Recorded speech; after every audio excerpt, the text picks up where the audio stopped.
I begin in deep space at the edge of the Kyber wards, a vast, cosmic graveyard where shards of glowing Kyber crystals drift amidst swirling nebulae.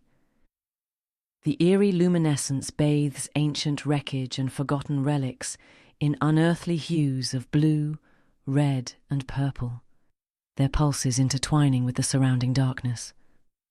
A distant low hum echoes, as if the very void is alive. In my mind I hear a measured, warm tone whisper, "In the outer rim, even the stars whisper secrets, secrets of lost power and unspeakable horror. Here, where light fades into madness, the dead still speak." Moving onward, I arrive at the spaceport entrance. Before me, a battered landing platform, carved from ancient stone and metal and lit by flickering neon, serves as a gateway into this lawless expanse. Ships of diverse origins dock alongside refitted freighters amid controlled chaos, while droids and rough-edged mercenaries move with purpose. The very air seems to pulse with destiny as a title flashes in my thoughts. Kyber wards, a den of thieves, a crucible of fate. As I watch, a heavily armoured figure strides confidently through the docking bay. It is Korak, a resurrected Mandalorian warrior whose scarred, weathered visage tells of countless battles. His helmet, adorned with a signature red mohawk and subtle red accents, catches the dim light. Every step he takes is measured, his gaze cold and calculating. In a gruff tone directed at his droid companion, he warns, "Keep your optics peeled." Rumour has it, the Cluvian pests are on the prowl tonight, and something darker stirs beyond even their filth. I then step into the main hangar of the spaceport. Rows of scavenged, battered vehicles and haphazard stalls overflow with contraband. In a far corner, I overhear a ragtag group of bounty hunters and smugglers huddled around a hollow table, their voices hushed with dread. One bounty hunter murmurs, "They say the Nixoth have been seen, ghosts in the dark preying on the unwary. No one's sure what they want, only that they leave nothing but ruin." Another, bitter as he takes a shot with his blaster and misses, adds, "Every scrap of Kyber out here has a price. And the pests from Clove, they're the least of our worries." A distant alarm chimes as engines roar and murmurs swell, filling the room with palpable tension. Leaving the hangar, I traverse a narrow pathway at the outer perimeter of the Kyber wards. The sound of echoing footsteps and the mechanical whir of droids fills the air. My eyes follow a wall adorned with ancient hieroglyphs and glowing runes, a silent testament to a long-forgotten era of power. Here, in the twilight of forgotten empires, relics of a darker age whisper of madness. The Kyber wards are more than a haven for smugglers.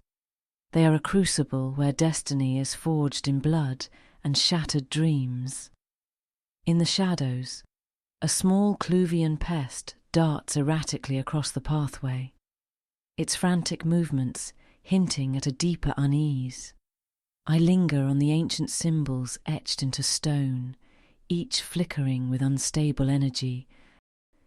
Even the smallest creature here is a harbinger, a reminder that in the galaxy's darkest corners, every spark of life is tainted by the curse of the Nixoth, forever hunting, forever hungry. The scene shifts as I find myself inside the hangar's command center.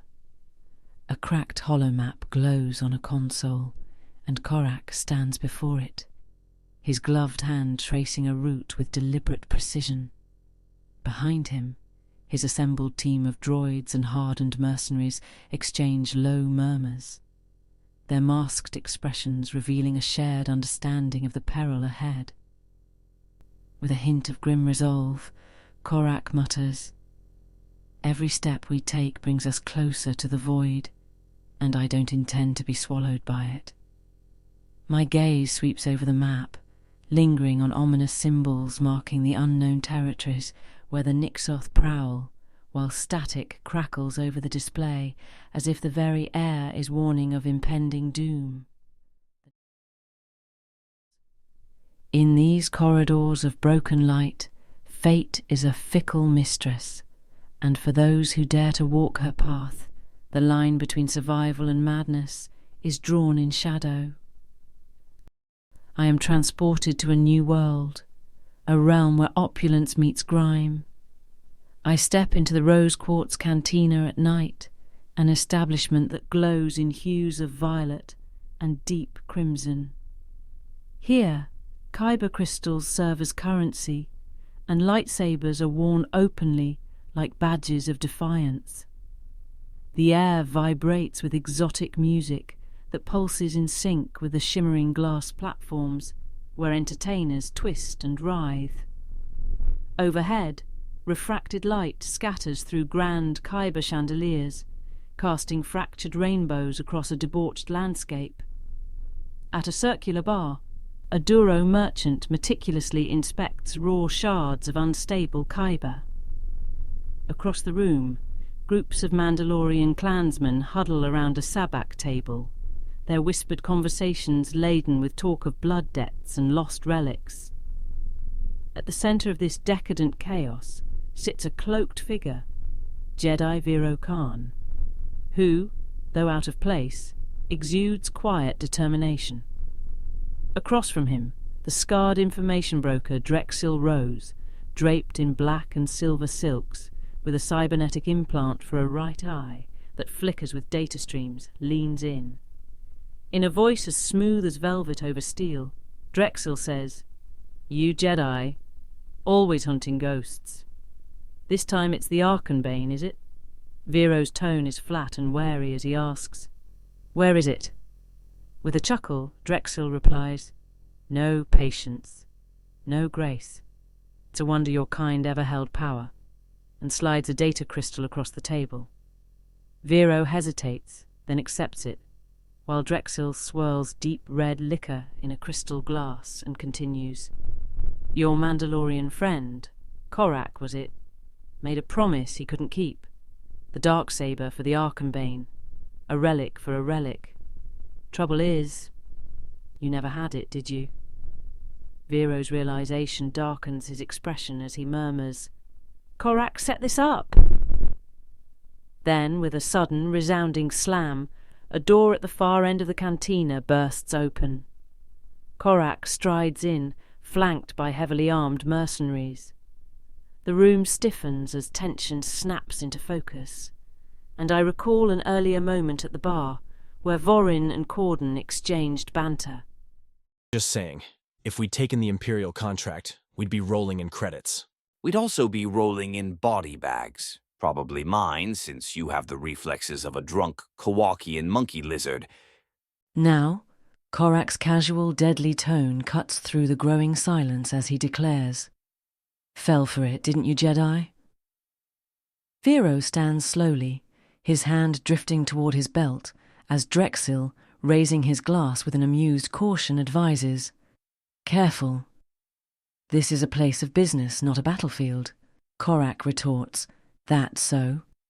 Then why is everyone armed?" A moment of charged silence follows until, in a flash, a Sith warlord at the far end ignites a blood-red saber. In an instant, the cantina plunges into chaos. Lightsabers of every hue ignite in unison, casting a surreal, flashing glow over the entire room as every smuggler, mercenary and force wielder draws their weapon. I hear Vero Khan murmur softly, "So it's like that," while Korak grins and responds, "It's always like that." The battle erupts, blades clash, and blaster bolts streak across the air. Vero moves like a tempest, his strike swift and terrifying, until suddenly Korak's pulse blade finds its mark on his shoulder. Vero stumbles, and Korak's boot collides with his chest, sending him sprawling to the floor.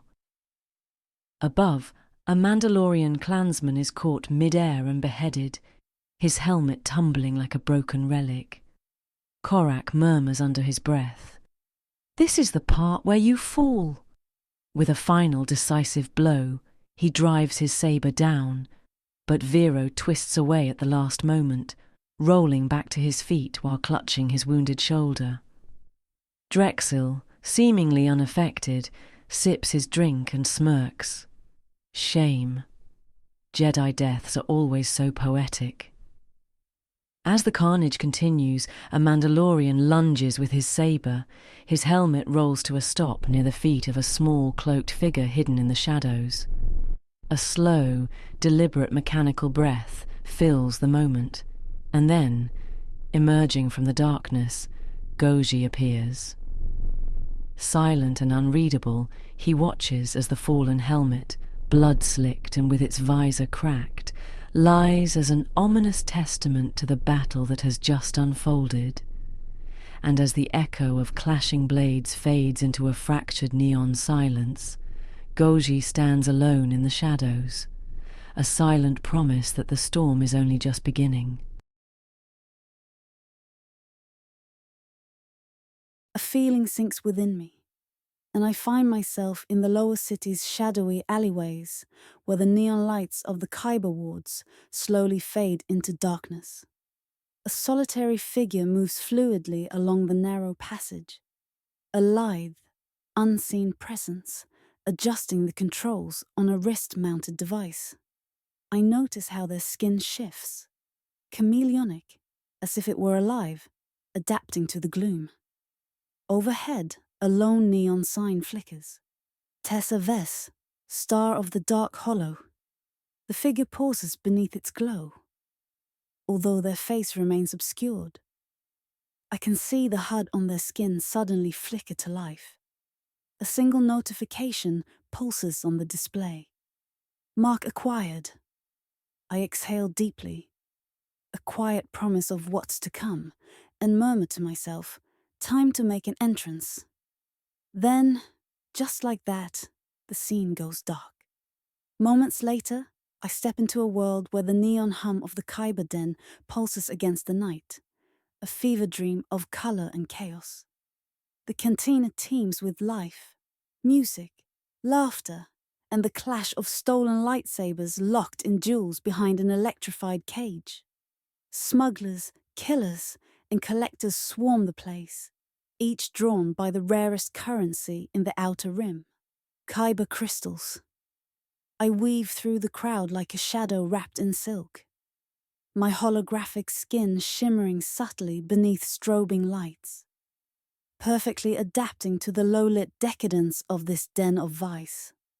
My signature black lingerie is hinted at beneath a flowing outer layer, a silent declaration that I'm not just part of this world, I rule it. At the far end, I catch sight of a hulking Nikto enforcer named Raskai, watching me with cold amusement.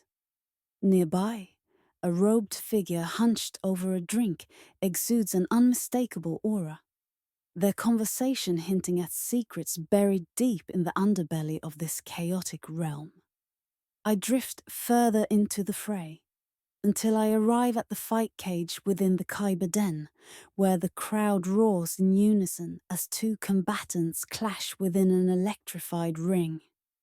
The arena is littered with scavenged lightsabers, some still stained with the blood of their previous masters, where the winner keeps the weapon and the loser is doomed to become one.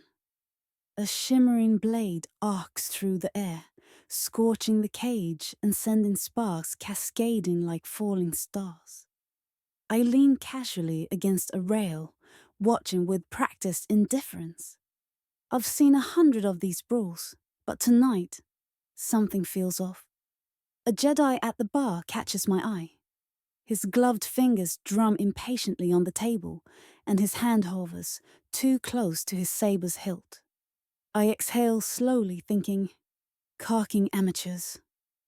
The chaos shifts as I enter a dim private lounge away from the raucous main hall, a sanctum where deals are struck and lives are bartered. There, I catch a tense exchange. The Mandalorian Korax stands near the edge, his helmet tilted toward a seated Jedi. Between them lies a lockbox, its surface intricately carved with ancient Sith glyphs. A deal that promises the darksaber for something far deadlier. Just then, I step into the room just in time to hear the Jedi's voice, tight with tension, declare, "You don't have it." Korak's smirk deepens as he retorts, "What gave it away?" The box hisses open, revealing something unexpected. The Archenbane. An unnatural chill slithers through the room. Even I, who've seen nightmares made flesh, feel its icy grip. The Jedi's fingers twitch toward his saber, and Korak's hand hovers near his blaster. Then, in an instant, all hell breaks loose. The chaos returns to the main den. A stray shot from the ensuing firefight smites my wrist module, and my holographic skin tech flickers, momentarily revealing my true form. Horns and crimson markings that echo the whispered lineage of Darth Maul made flesh. There's no time to dwell. The Archenbane is now in my hands, its power pulsing against my skin. Outside, the very moon seems to be coming apart. The Kyber Den transforms into a firestorm of shattered crystal, with energy arcs snapping like uncontrolled lightning. Overhead, the city crumbles as explosions ripple through its infrastructure. Piece by piece, the world is dying. I run like hell, smoke clinging to my torn outfit, while my chameleonic skin tech falters, exposing jagged red markings along my arms. The truth of my heritage, Calypsia Maul, flashes for anyone left alive to see. At my side, Zigg, my Nixoth companion with wings half molten from the searing heat of a Kyber detonation, shrieks as we barrel forward past dead patrons and twisted wreckage, racing toward the escape ship docked in the lower sprawl. Panting and spitting blood, I shout, "Crack this dreck! Not dying in a damn nightclub!" as a shockwave tears through the sector, sending me flying. I crash hard, sliding across charred ground until I stop mere inches from the decapitated corpse of a fallen Jedi. A single lightsaber hilt rolls toward me, and I grip it tightly, closing my eyes for a moment before forcing myself up. In the midst of our frantic escape, I hear the muffled chaos behind me. Voreen and Corden, pinned behind a table by blaster fire, exchange heated words. Voreen, ducking and furious, insists, "I told you not to shoot first." While Corden, defensive and still firing, protests, "He looked shifty." Their banter cuts through the noise as Voreen adds, It's a hut world. Everyone looks shifty. And judging by their aim, we're fighting a room full of Imperial elite marksmen. A stray blaster bolt pings off the ceiling, prompting Corden to grin and remark, "Yeah, I take it back. I feel deeply unsafe." Voreen reloads with a smirk. Statistically speaking, we're safer here than anywhere else. Nobody's hit anything but walls and regret. I land beside them, blasting a foe overhead, and snap. "Are you two actually useful, or just loud?" Corden fires back with a playful, Oh, sweetheart, we're a package deal. You get the looks and the smoking ass. to which Voreen quips. See? Another ass shot. Told you so. I exhale, fire another round, and we push on. The chaos inside the Kyber Den spills into the city streets as we flee. A chain reaction ignites. The unstable Kyber cache begins to overload, and the last thing I hear before reaching my ship is the sound of explosions. First one, then a city block erupting in blue flames. Outside, in the outer atmosphere, I watch in awe as the moon's surface fractures from cascading Kyber detonations. My ship, The black nova breaks through the upper atmosphere as I clutch the Arcambane, its energy pulsating with life. Behind me, the planetary collapse begins. Inside the escape ship's airlock bay, the doors remain half-sealed as emergency klaxons blare. I hear the frantic shouts of Goji and 2 battle-scarred droids scrambling to get systems online. One droid bursts with static. Reactor failure imminent. While another frantically beeps, foreign organism detected. A sickening chitter echoes from the ventilation shafts. Cluvian pests, those insidious shadows that had crept in, have found us, and they are ravenous. Goji's ears flatten as the first wave erupts from the ducts, and without a moment's hesitation, his tiny fingers extend as the force pulses, sending the pests smashing against the walls. I sprint for the ship as I see a writhing mass of creatures attempting to breach the hull. "Oh, cark off, you kintig bastards!" I shout, lunging forward and activating the stolen lightsaber mid-swing. Blue light slices through the chaos as I cut with brutal efficiency, spinning, stabbing, severing. At my side, Zigg leaps onto one creature, sinking its fangs deep into its neck. The beast shrieks, dissolving into a bubbling bioluminescent mess. Inside the escape ship's cockpit, the situation is dire. The ship is barely holding together as fire trails lick across the hull and systems falter. I slam the controls and shout commands. "Zigg, tear those bastards off the stabilizers. Goji, hold the damn ship together. Droids, blast anything that moves."